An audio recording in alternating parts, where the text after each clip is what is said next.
Wish I could have helped you guys last night or something like that. I said that. I was like, Joe, where the fuck were you last night?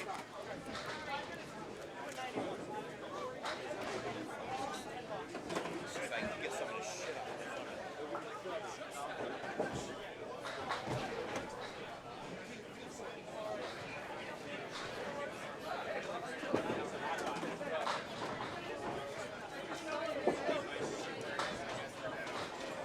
Mom, I'll go get a wet pad for that.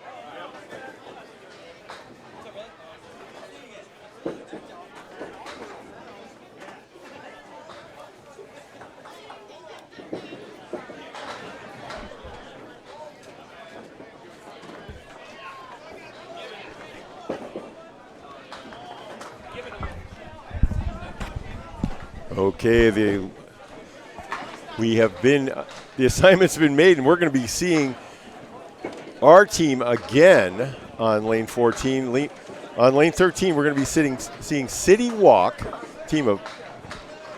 It is the Candlepin Corner squad with Micah Imparado in the 3 slot, along with Corey Elisi. We have also JB Gauthier Chicha, Mike Rosici, and I believe we have Dorman in the 4th slot for City Walk. They're going to be giving 7 pins, so our team will be getting 7.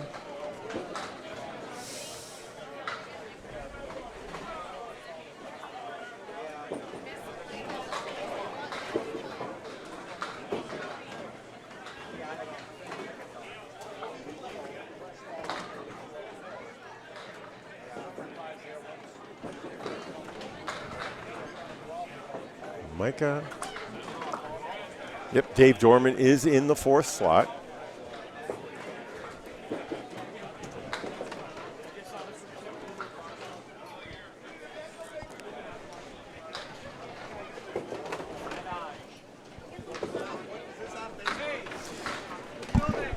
Candlepin Corner. It's Candlepin Corner. It's Corey's.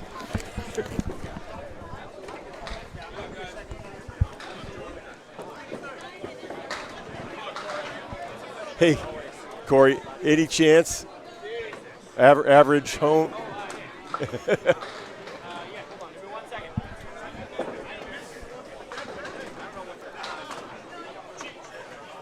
best of my knowledge, let me see what I can do. Sure. Anything you got would be awesome. All right. So after much ado, and the setup here with these double elimination tournaments are critical. We're still warming up. Micah is actually the number 3 bowler. He's just getting his arm loose. Dave Dorman.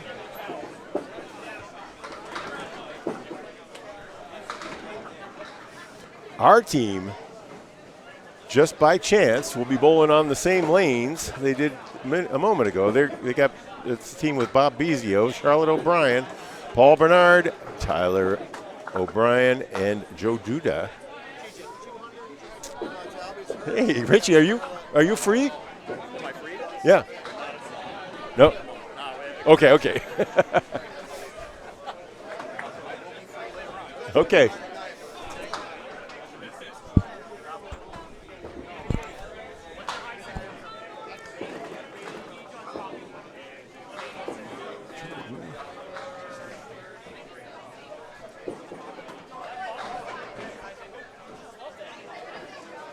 These are still the warm-ups. Jordan Britton is actually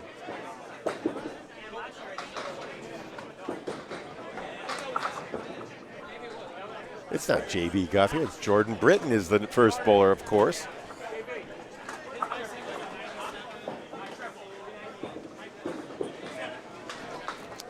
This is the Candlepin Corner team. They're all bowling, so I'm broadcasting from. Okay.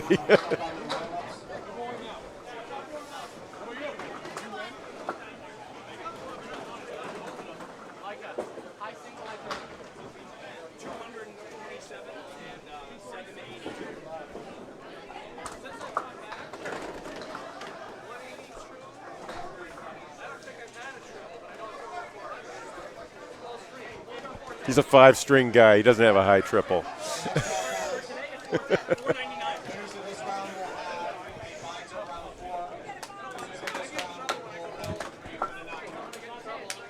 All right. So that we have the lineups in place. It'll be Jordan Britton leading things off.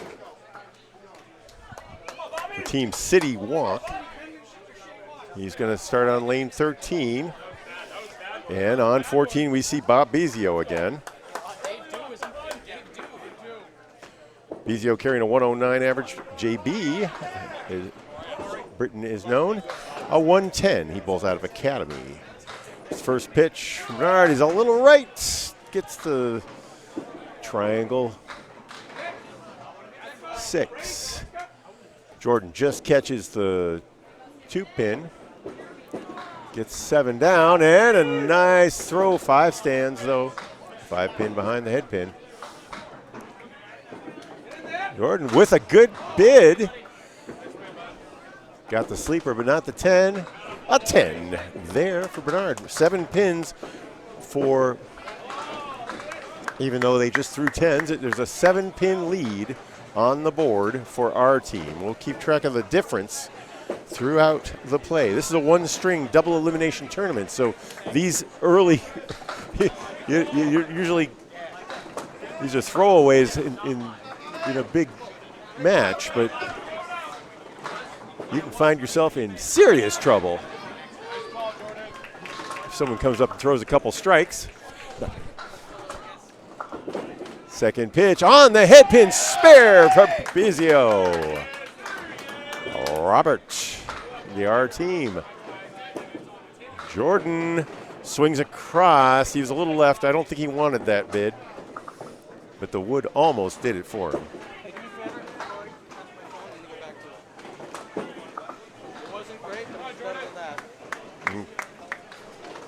All right, Bezio with a spare and the 2-pin lead. It's now 9 plus this fill ball for our team in blue. City Walk team has many uniforms today. Jordan wearing his Academy Lanes championship jersey. 6 on that fill ball, leaving the diamond 1. That's the 1, 2, 3, 5. He's right on it. Can't connect. Thank you, Micah. Our broadcast should be back live. Early going here. Bob Bezio at 26 through 2, throwing for a 10. He'll be at 35. And Jordan cleans up for a 28. It's a 14-pin lead by virtue of the handicap for our team.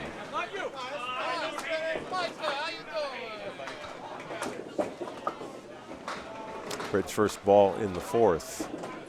Delivers just a little full.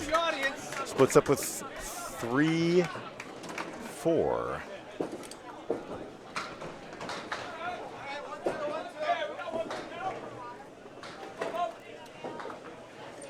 Britton, the baseball coach. Good footwork. He throws a 34-mile-an-hour pitch. Bob Bezio throwing 33 by comparison. Good speed for a young man. Bezio leads 43-36 after 4. We're in the first bowlers double elimination tournament. Bezio pulls that one just a little full and a little left. Could easily have been a strike there, but his right to left ball didn't work for it. Coming across, how about that? Bezio working on the 3-6-10, gets something to trip across the way into the 4-7, waiting on the left, and he's got 2 spares, 53 and a ball. And that that is the spread eagle leave. You have to drive it straight home, or you'll only get that one pin. And that's what Jordan gets. He ends up with a 43, so a 10-pin lead for our team. Our team won this tournament 2 years ago, and they carried a big 65-pin victory in their first match against not quite a cult. Now our number 2 bowlers, Mike Machicha, now carrying an 87 average out of Academy. He has a high single of 200 and a high triple of 462. Charlotte catches the head pin, leaves a good outcome. Cheech trying to find that ball. He's got one of the strangest grips in bowling. Oh, good bid, no good. Cheech drives it home, and he's got a spare. Cheech throwing 35 miles an hour with his inverted grip.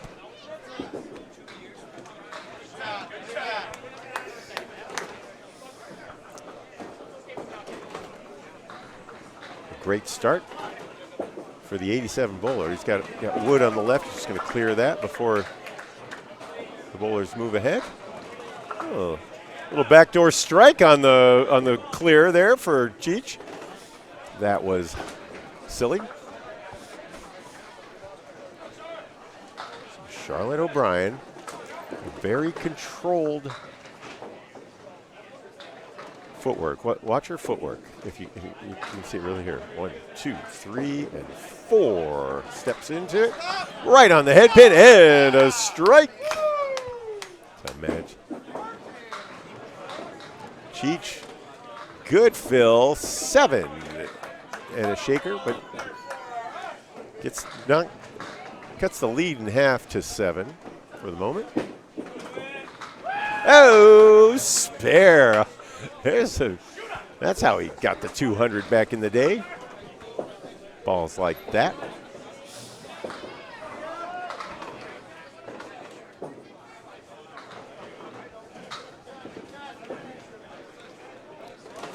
Charlotte's first fill on the strike. Delivers right. Pushes, gets a 4th pin out of it after knocking the triangle. She just gathers 4. Charlotte's still filling. That's the release she wanted. Can't connect on the back. But a 7 fill overall. Picks up 3 in that exchange. Lead back to 10. It's a team competition, 5 on 5. Our team on your right. It's been a dominant team in this. They were in the money the last 2 years and won it in 2023.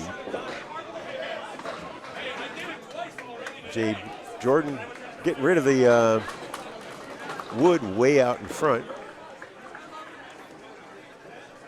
There's a line 24 inches in front of the head pin.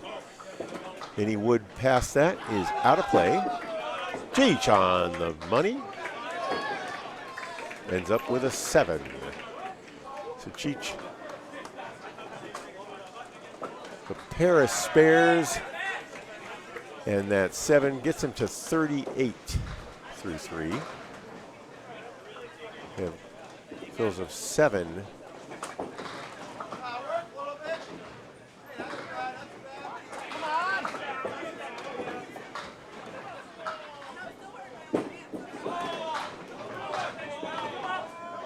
I don't trust that score, though. They had him at 71. Okay, it fills a 7-4. And with that 7, he's at 38. Charlotte at 35 with just the 1 strike.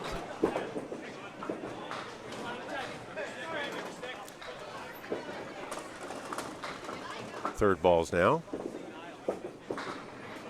That'll be a 9, and that'll be an 8.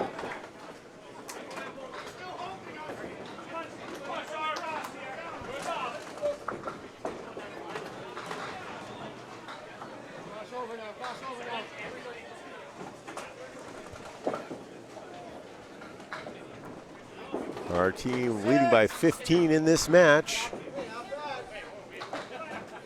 Charlotte comes on a little right. Oh, no. Spread eagle minus a tail feather and an elbow on the left.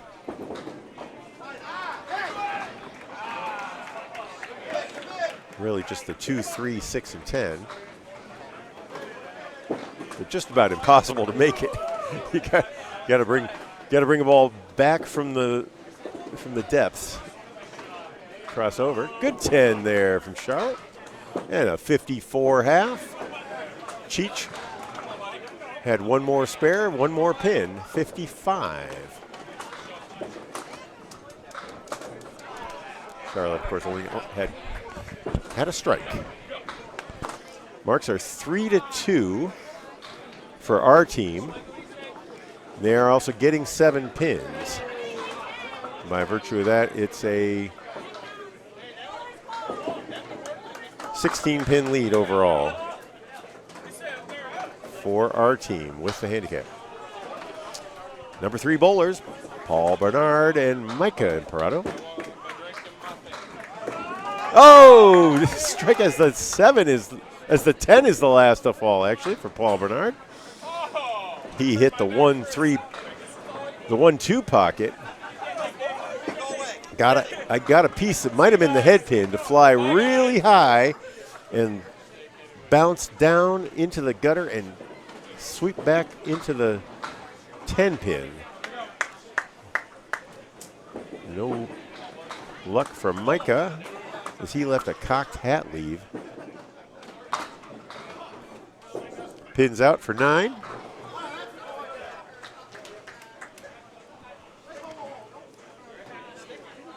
Our team continuing to overperform. They ended up throwing a 6-10 in the first.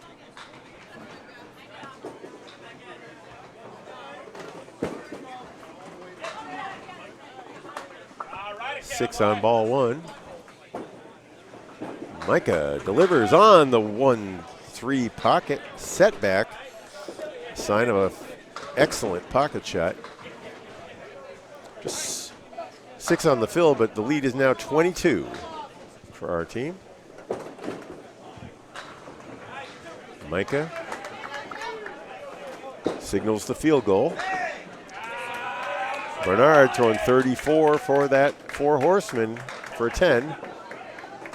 And Micah goes through again. He's throwing 36 miles an hour out of the hand.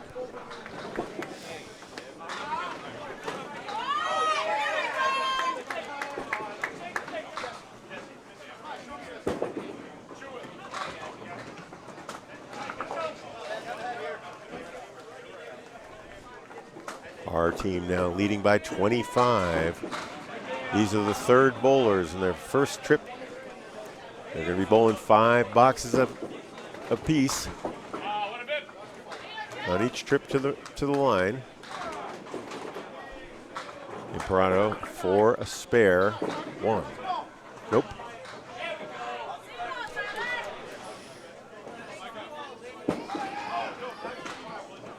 Good 9 there.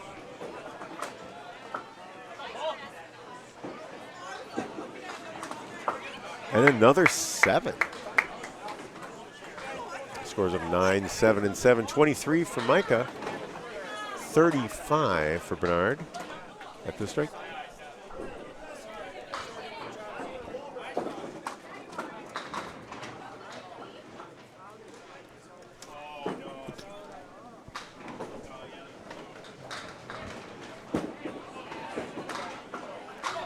Okay, Paul's on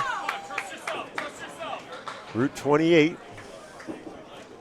Micah finds the pocket and splits another one.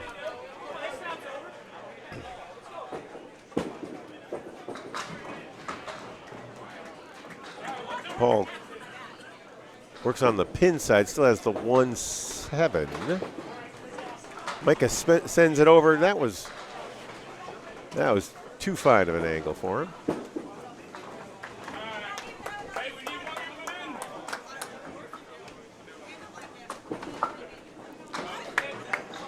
Ball now at 43. Micah cleans up, get to 33.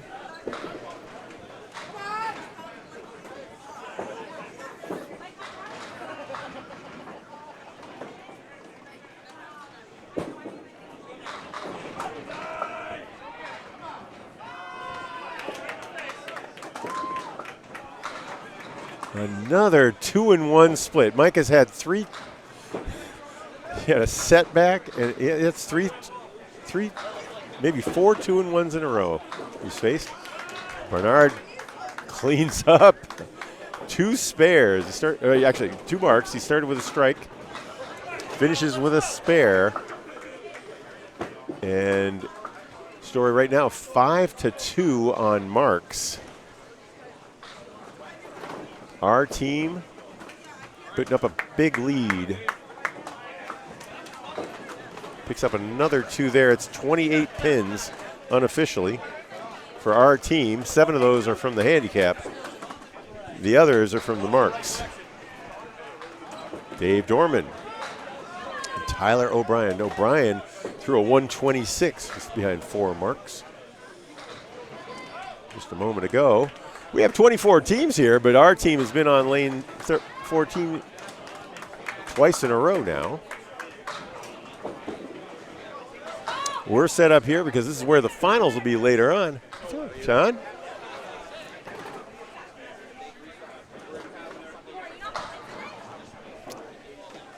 Tyler was throwing 39 miles an hour in the last game, 38 on his first pitch here. Let's see how Dave Dorman throws. Dave with a nice inverted delivery, 36 miles an hour.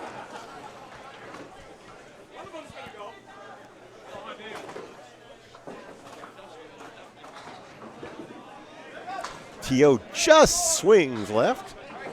Dorman delivers with the left hand, but from the right side. That's what I mean by an inverted delivery. He's carrying a 116 average out of Academy. Has a high single of 182 and a high triple of 433.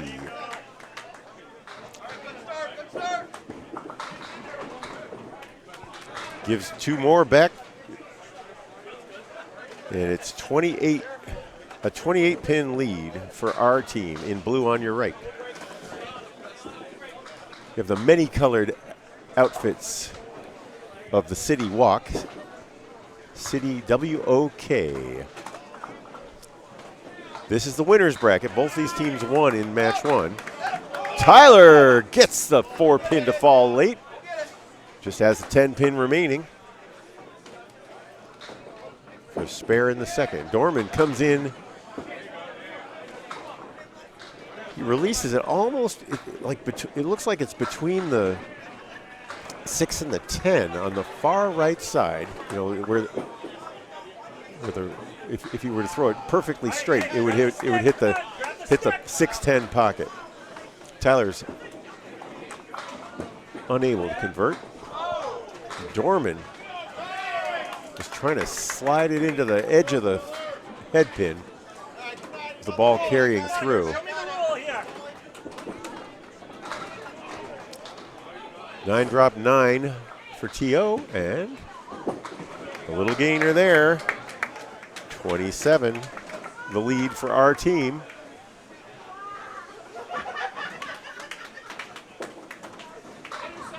These are the 4th bowlers of 5. We had Jordan Britton start with a 43. Cheech came out blazing with a pair of spares, ended up with a 55. Micah 41 after some tough splits. Tyler this time will take aim at the 7-pin. It looks like that wood is a little funny. I'm not sure if it's adjacent or not. Dorman crosses over. Even though he's a left-hand bowler, his crossovers are onto the 1-2 side because he comes in from the right side. Trying to bounce it hard. He gets it off the wall. The wood was a roadblock. The ball had to bounce hard off the left wall and take that spare. And that's 1, 2, 3, 4, 5. 6 marks for our team against 2 for City Walk.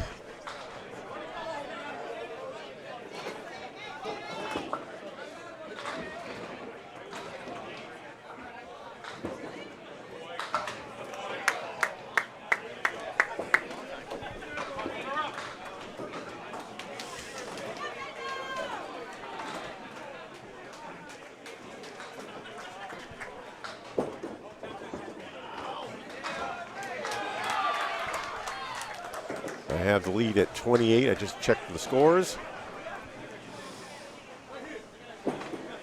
But there are 3 spares hanging, 28 plus 3 balls for our team. They have the big advantage.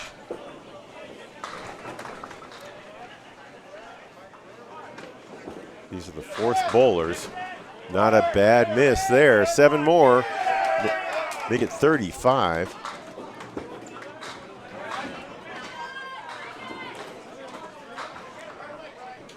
Dorman with 7 on his fill, so no blood in that exchange. It's now back to 28. Oh my, T.O. 2 spares in a row in the 3rd and 4th. Dorman just a little left.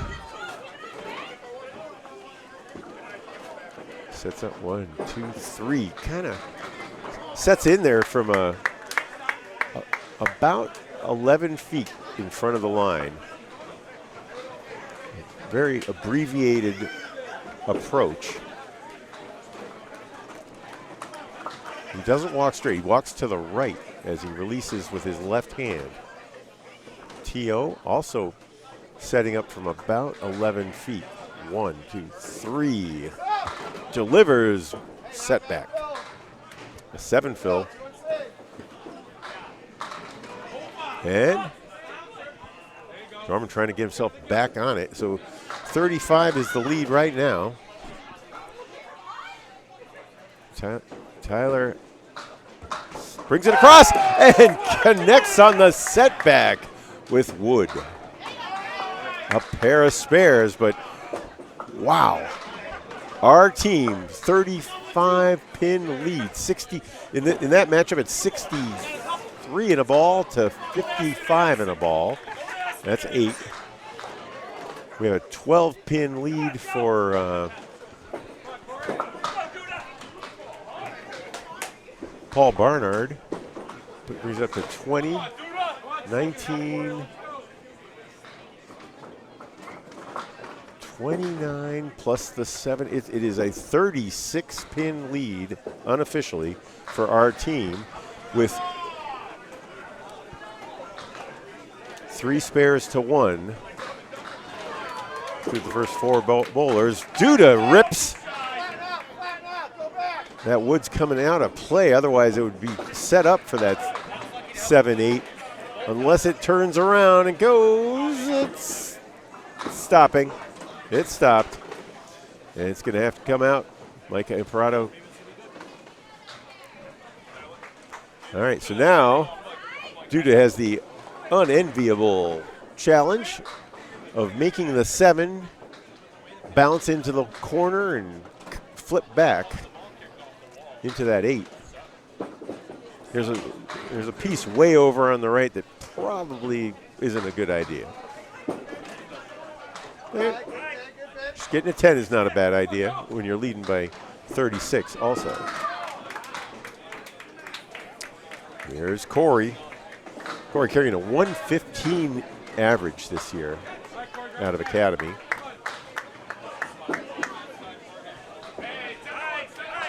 That's a 9 for Duda. Duda threw a 125 in his first string.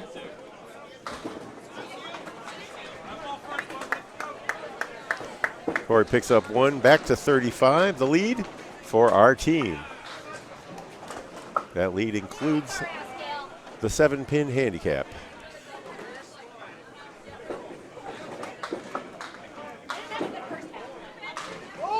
Rip and gone. Duda strikes again. Corey finds that 1-2 pocket Leaves the 3-6. 2 pinners go at about a 51% rate.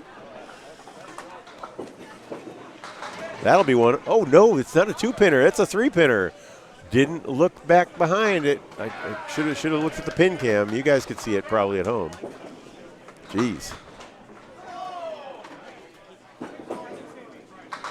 And the 9-pin goes last. Advantage Duda on the strike. 35-pin lead. Corey at 20 after a pair of 10s.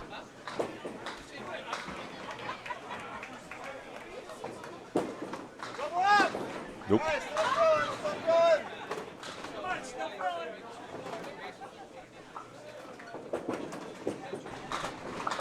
Beautiful pitch there. The 5 was the last to fall on that strike from Corey Alisi.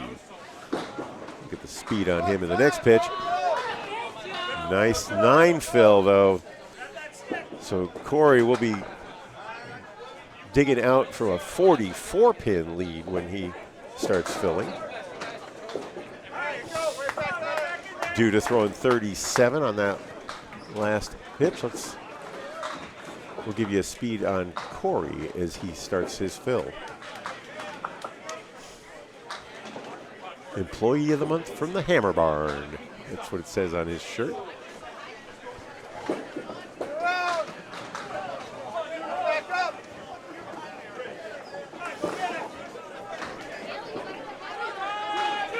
Corey's right on the spot again. He is throwing 37 with that delivery.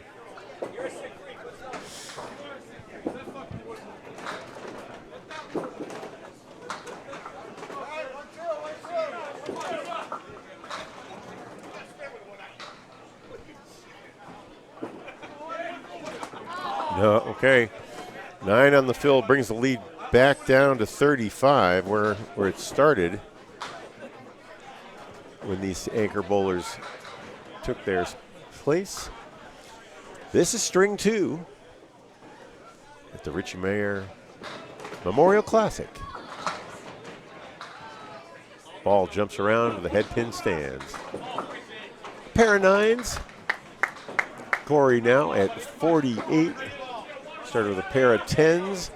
A strike 9 and a 9 for 48. Joe Duda at 46. He also has a strike. Things are falling all over the place. He didn't hit the head pin initially. Corey does hit the head pin and gets similar action, and the 8 is the last to fall on that strike. Duda connects with Wood and does not knock down the spare. He had a lot of target there, it looked like. Didn't go. All right. That's a big exchange there. That's strike for the 10. Duda ends up with a 56. Corey with a 58. The lead is 35, but now the ball, there are 3 balls apiece. 3 spares for our team as they move left onto lane 13. If you recall, Bob Bezio, Paul Barnard, and T.O., Tyler O'Brien, all had spares.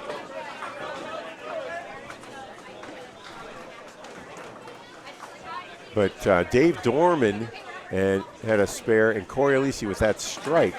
So they have 3 balls as well. 35 is the difference, though. Jordan, that means let's divide it by 5. Let's say each of these guys has to win by 7. You know, Jordan has to beat Bob. Cheech has to beat Charlotte. Oh, that's a fill. That puts the lead back up to 44.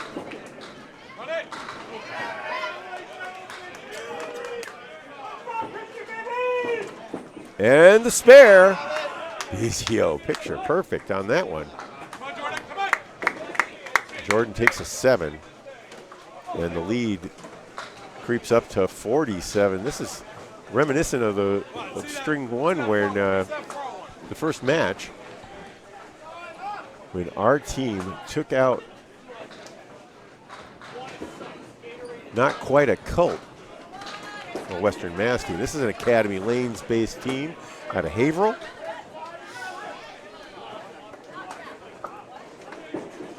Only Micah out of Spare Time. The rest, all the other 4 bowlers are all Academy bowlers.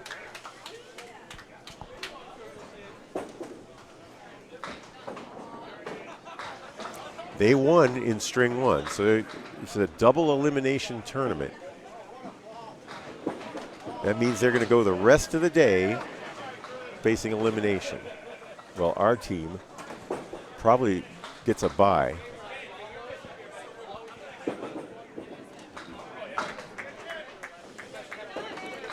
Britton with his first ball on the money and doesn't break it up.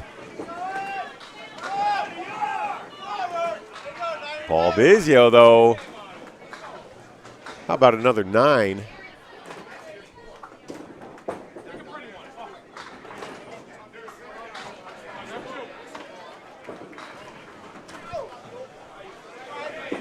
The lead is 56. Bizio doesn't connect on this 9 drop. Takes a 10, but picks up another 3. It's 59 by my unofficial tally. In this matchup, Bizio at 91, Jordan at 57 through 7. Looking for his first mark. Crumbs on it. Hits it beautifully, splits it badly. Bizio right on it again. This one doesn't drop 9. Leads to 4, 7, 10. 40% of head pins turn into splits. Just keep telling yourself that. It's not you that makes the split. Not all the time, anyway. There probably a couple times a flat ball generates a split. But it's just uncontrollable physics. A small round ball hitting a small round pin. There's a 10 for Jordan after suffered with a couple of 7s. Picks back 2 there. Still a 57 pin lead for our team in blue on your left. Jordan Britton at 67 through 8. Wants it, hits it, brusts it up. Wow. Bizio back on the head pin again. And how about another 9 drop, this time with guide and a piece of wood that should all be good. I mean, he should probably play the piece on the right if he wants it. But Jordan, however, cannot get his wood to connect. And Paul goes right at the good wood and takes it out. How about that? He's after the 8, he's at 99 through 8, 109 and a ball through 9. Leading to Jordan's 76. 33 pin difference here alone. How about another fill? That time he curled it. I saw his fingers on the right side of the ball as he released it. Sent that curling over into the, got a 4 fill. I see the lead is 61 for them. I may have lost 1 or 2 there a moment ago.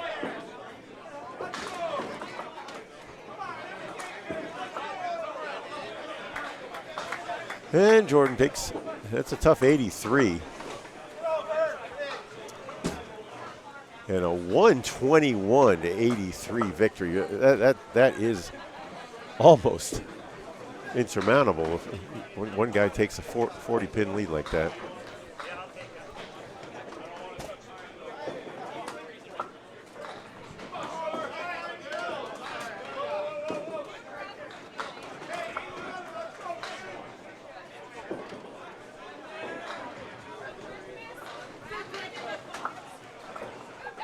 121 to 83. That's a 38 pin pickup out of the first slot. Now Mike Masici, he's actually an 87 average. He has to give pins to Charlotte O'Brien, who's a 100.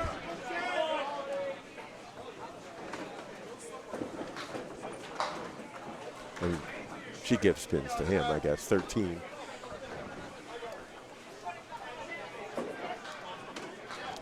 Cheech started off with a pair of spares.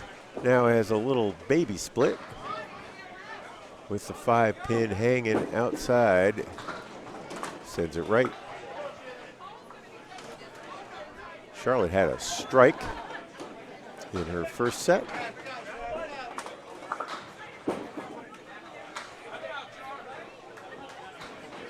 Her job is to get 3 or 4 of these. Let's see. She goes right at the head pin. Got 5 of the 6 pins standing. Nice. You heard. I think that was her husband saying that was a great out, Tyler. She's now at 63, over her number.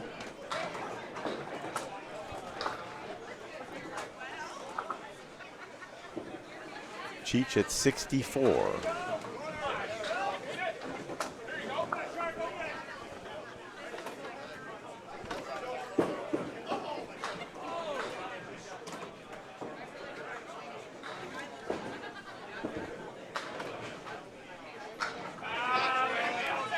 There's another one. Charlotte's second mark here.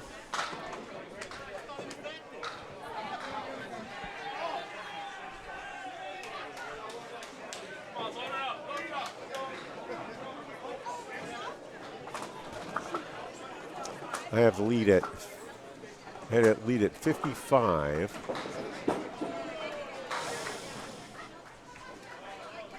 Make it 56. Cheech left one standing. Charlotte adding to that now. Another 6. Back over 60. 62.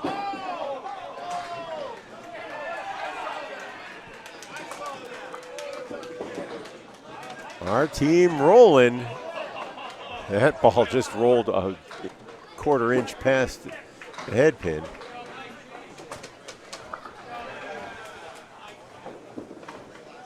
And make it 57.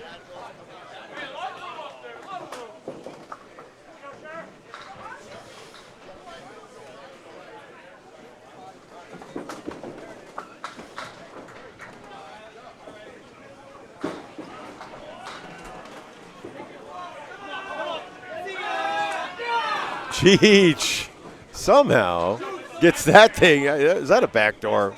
He almost fell off the. We have elevated approaches here. Makes scoring a little harder. You can't see if you're sitting back behind the scoreboard like this. You can't always see the sleepers because you're below them.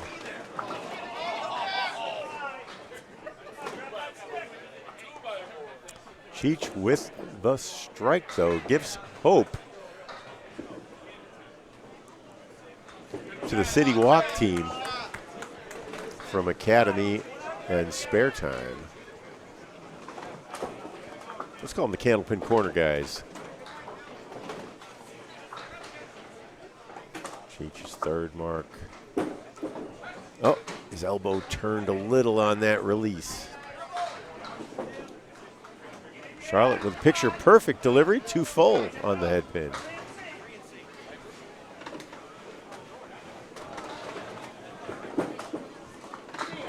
That one was right on the money, but didn't pin well for him. Drops the lead down to an even 50 and a 9.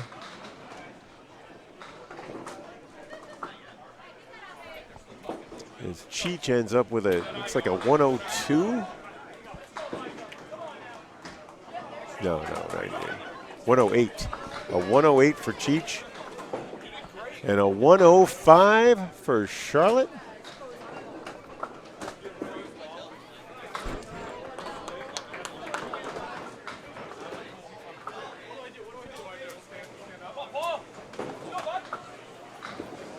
believe our lead is down to 47. Our team with the lead. The balls are there are two marks hanging for each side. One of them is a strike though for Corey. So like a small advantage there. Let's call it 47 minus the ball, and Micah, who hit 4 out of 5 head pins, I believe, in the first set, finally gets his due. He had a 41. His second and third balls weren't exactly on target, but given the 4 beautiful deliveries, I would have expected something bigger. All right, so Paul delivers an 8 fill, but misses the spare. Takes a 10. He's at 71. Micah at 51. Plus the strike fill. And really, if he gets a strike here, close this up in a hurry. Lead now at 55. Across his end. The wood straightened out and is in good shape, even though it's way out against the lip. He has to send it back straight, something near that red line. Send it back without a turn.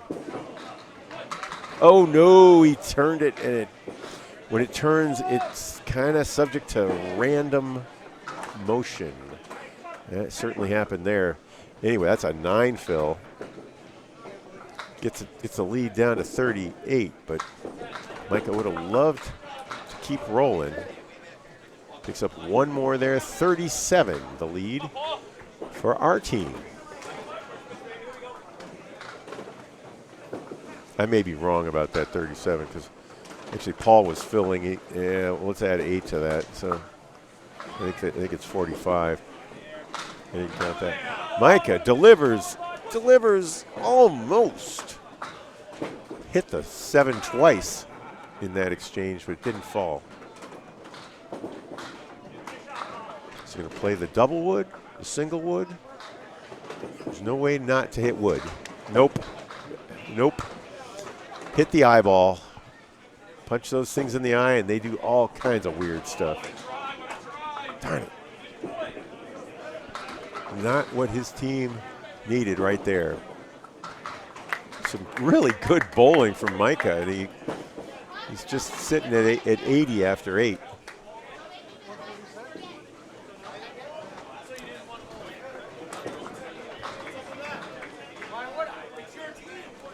Our team rolling. I'll recalculate the lead in just a second. We don't have electronic scoreboards here. There's a 38-pin victory for Bob Bezio in the first hole. Charlotte held her own against Cheech. Cheech had a 108. She had a 105.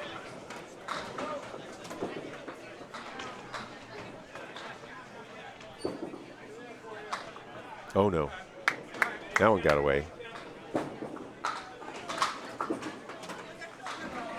Still a head pin standing for Paul. Their third ball coming up. This is a big out here. There's 6 pins standing for Micah. And he gets it right where he wants it. Somehow only gets an 8. 99 for Paul, 88 for Micah.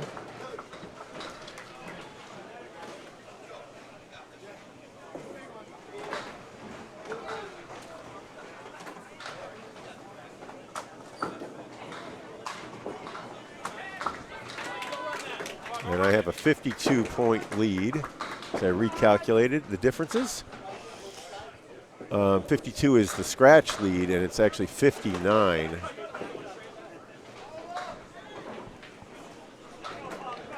Not beyond reach, but not easy to reach. Gonna have to get a big step stool to get that one. Okay. There's a step. Paul Bernard with a very interesting, angelic pose as he spread his arms out, his wings out. Chops off another pin. All right, Mike at 98 plus this fill. And this is the last ball of the game. And how about a 107? All right. So he ended up tying Paul in that matchup.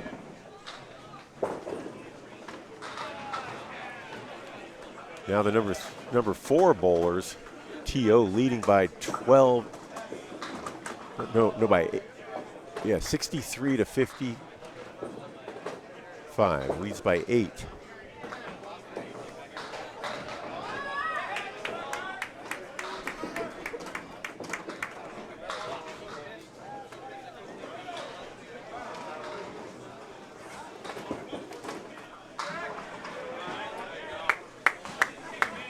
All right, that was a fill ball for Dorman.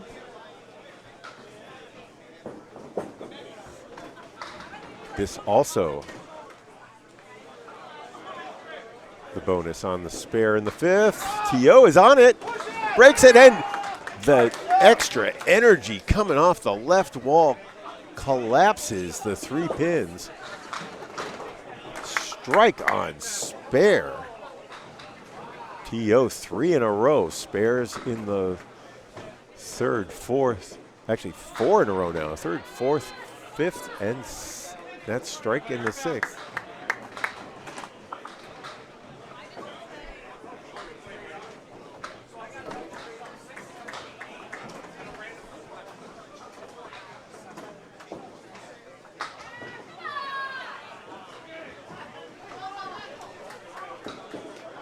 Dorman delivers. It's go. Doesn't go. The 5 pin was bulldozed away, but the 8 pin stood. T.O. punches that one through just a little. 7 on his first fill ball. Dorman connects. He almost poked it in the eye. Hit that ball straight into the eye, and sometimes, even if it's adjacent, the pin falls away. That's an 8 fill for T.O.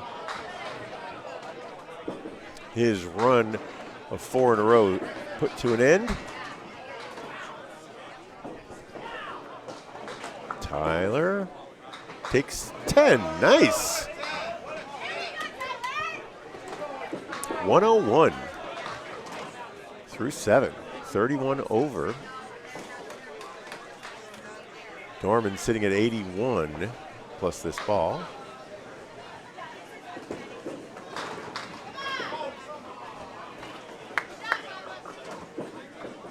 That's a 4 fill. Tyler gets the 5 pin to fall.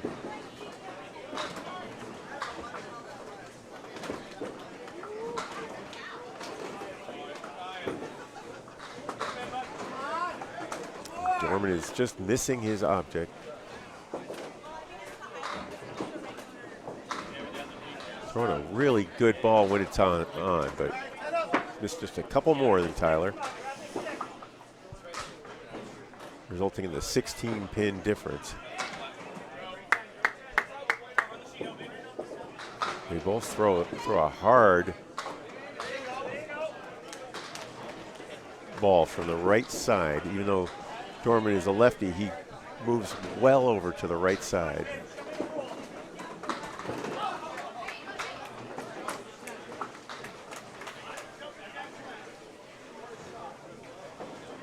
All right, first ball's in the 9th now.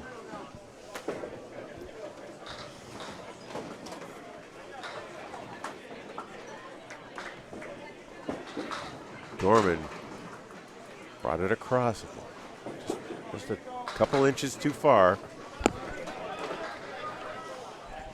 Drops the ball down right in front of the 6 pin. It goes all the way over. That one a straight ball.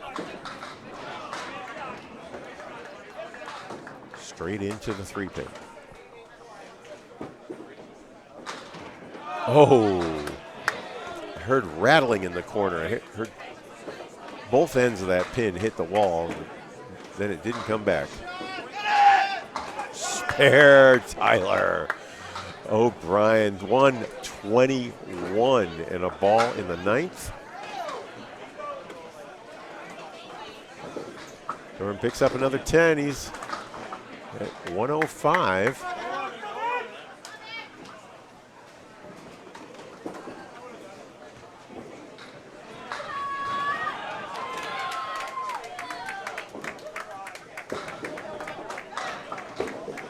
Another, that was right on target, 36 miles an hour from Dorman.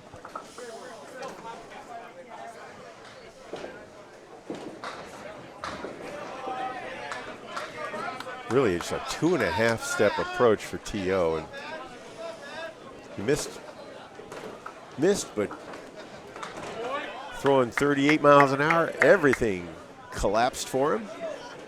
Spare for Dorman. So he's at 128, misses the 135 spare opportunity. He's at 135 with this last ball coming up. How about a 138 for T.O.? He had a 126 in string 1. That's 64, 264 by my count.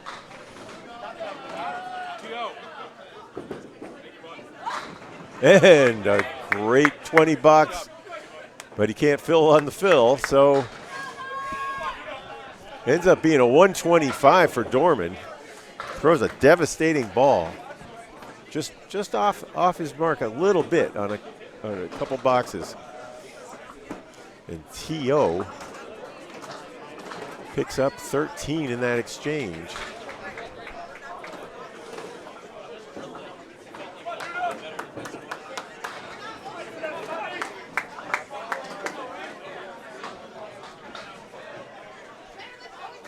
Corey Alisi on the strike. Here, this is the last best hope. On it, full and a split. No luck there. Really needs a massive side. I see the lead still being in the around 50.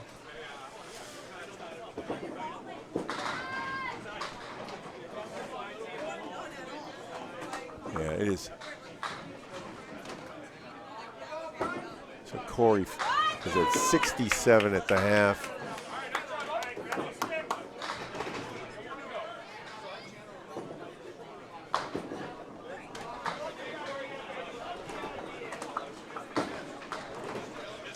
Six.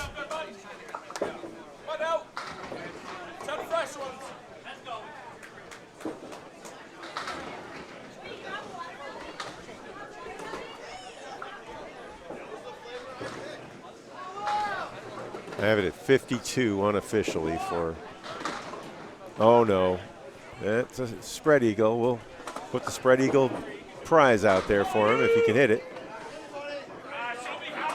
$25. Corey's.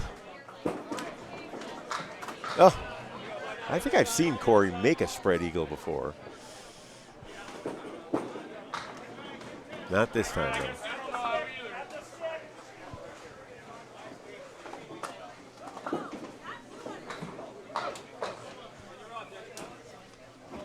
And that puts it up to, it's a 54 lead. So that's a full deck plus the jokers.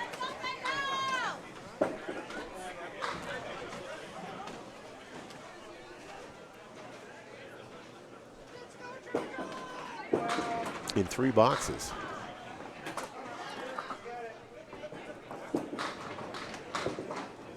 And a half Worcester. So our team is rolling.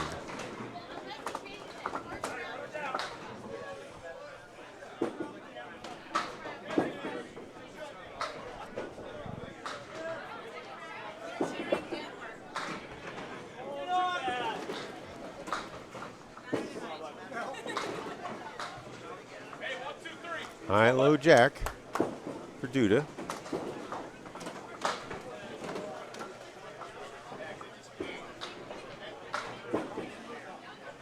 Yeah, it puts the lead down to 51, but there's only 2 boxes to play.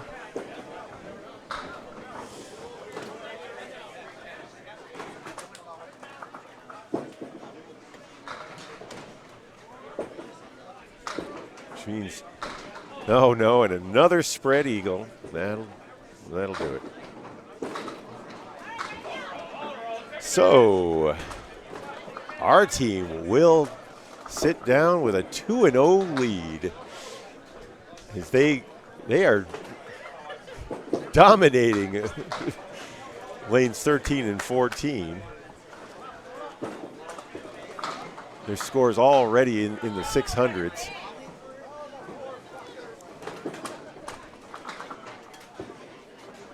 They were at 520.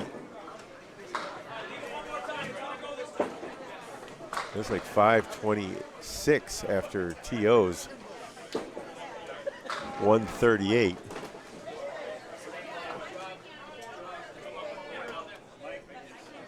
Joe Duda cruising to 93 through 9.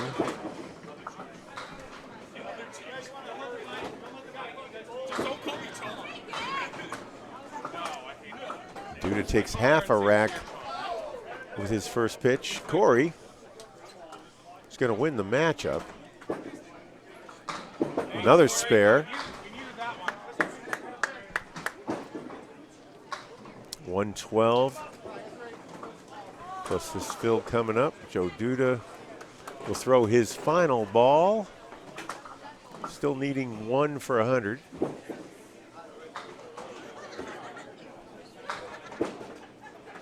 How about a 101 for Duda?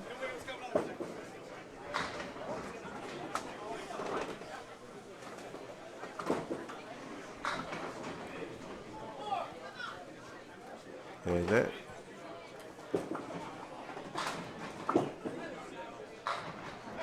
looks like a 626 final for our team to 591.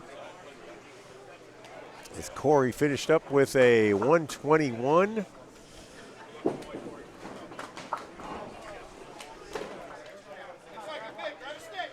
So a 43-pin victory for our team.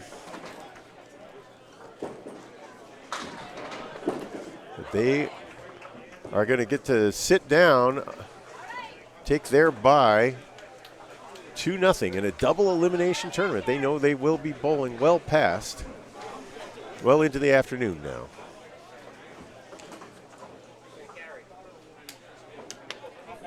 City walk out of Academy Lanes. Chasing. They had a good run there at the end. They came back to within 45. Corey's 121 helped, but was not enough to stop Tyler O'Brien's 138 and Bob Bezio's 121 at the top spot. For the Candlepin Corner and Candlepin Bowling Network, I'm going to step away from the mic. We'll reset the stream for match 3 in just a moment.